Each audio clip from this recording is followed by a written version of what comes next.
So usually, when they talk about a woman being a prize or a high value woman, a lot of women believe that it has something to do with outside of themselves, what they've acquired outside of themselves. For instance, their material gains, their adornments, their cars, their shoes, their bags. People think that's what they're talking about when all it has to do is about a woman's value and about a woman knowing her worth. And these things are on the inside of you, it's not external. Let me give you a good example, right?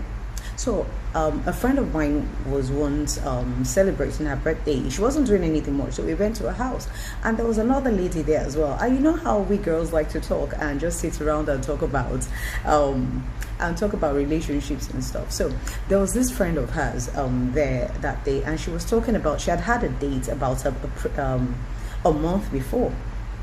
And she was talking about the date, right? So apparently what had happened is she had gone on a date and she had an amazing time, right? An amazing time. And or so she thought. So for some reason, after the date, everything went very well, but she never got a call back from the guy, right? And this had been like 3 weeks before then. Now, when she left the date, she had called her friend, which happens to be my friend, and she had gushed all about the date, like, oh my God, it was such a perfect date. Oh my God, he's so perfect, but somehow he never called her back. So she started talking about the date she had and everything. She was telling me about it, and I was just about to ask her questions like, okay, what did you guys talk about?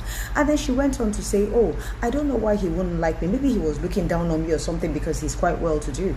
And I said, how do you mean? She goes, well,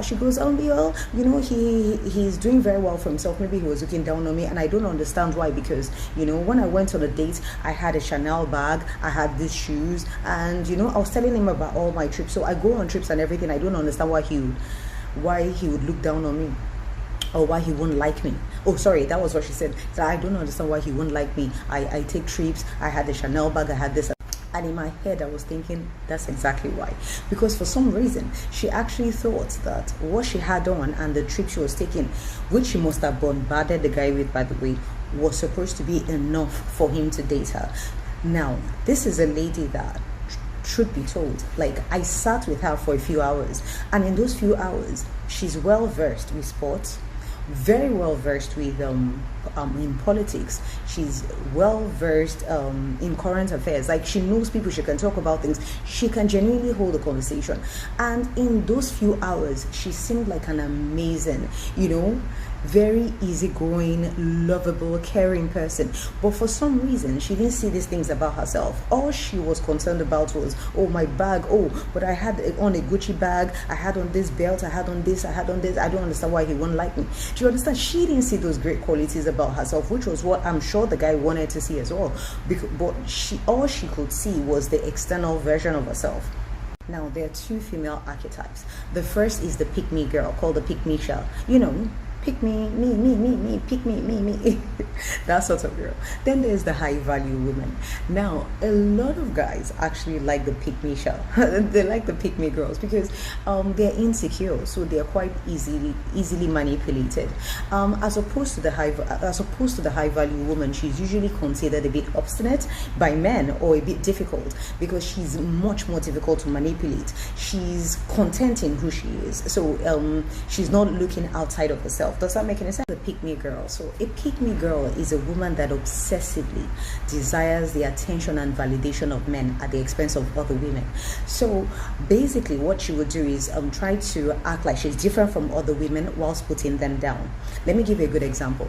So she's the sort of woman that would say, oh, I can't stick all this makeup and clothes and all those things. I'd rather sit down with the guys, have a beer, watch sports and everything, just so that she can be liked by guys. Does that make any sense? Now, please don't get me wrong.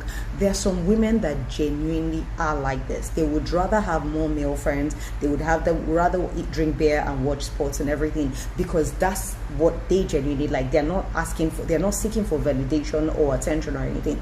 But a pick-me girl is actually acting. That's the difference. Do you understand? So I think where that stems from is, she realizes that there's so many beautiful women to pick from, and the thought of that, triggers her insecurity.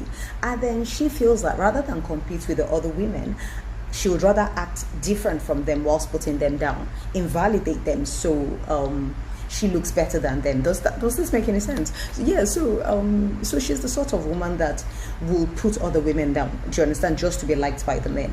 A high value woman, on the other hand, does nothing of the sort. She is very secure in who she is. She knows her worth. She knows her value and what she brings into your life, either as a platonic friend or as a romantic partner. She knows the value she brings into somebody's life. So she knows that she's enough. For instance, I was telling you about the lady I met through a friend. She had so many great qualities about herself, if only she would look inwards. But she kept looking externally to seek validation outside of herself. Now, what are the characters of a high value woman and how to recognize one? That she does not seek external validation. And what does this mean? She doesn't look outside of herself for validation. She looks inwards. If there's anything she's not happy about, she works towards changing it.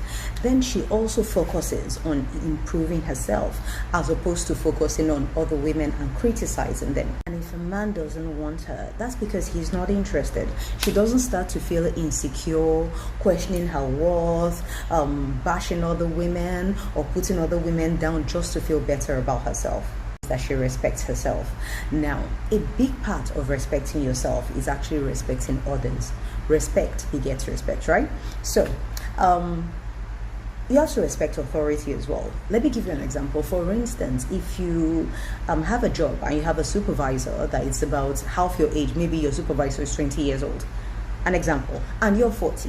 You don't disrespect them because of age. You have to respect authority. That's so your supervisor at the end of the day. Another major part of respecting oneself is how you present yourself, what you wear and how you conduct yourself in public.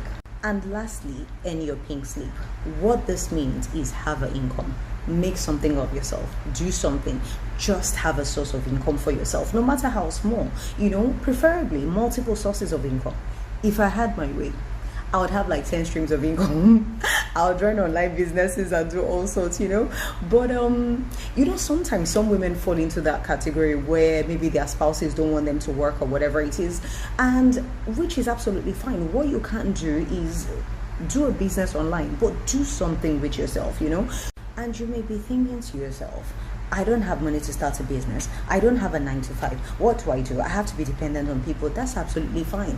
But whilst you're in that situation, do you have a hobby? Do something with your hobby. Start a business. Whatever you do, don't get completely comfortable being dependent on other people. Make something of yourself. Have a source of income. See, you cannot bring value into other people's lives except you first bring it into your life. Namaste.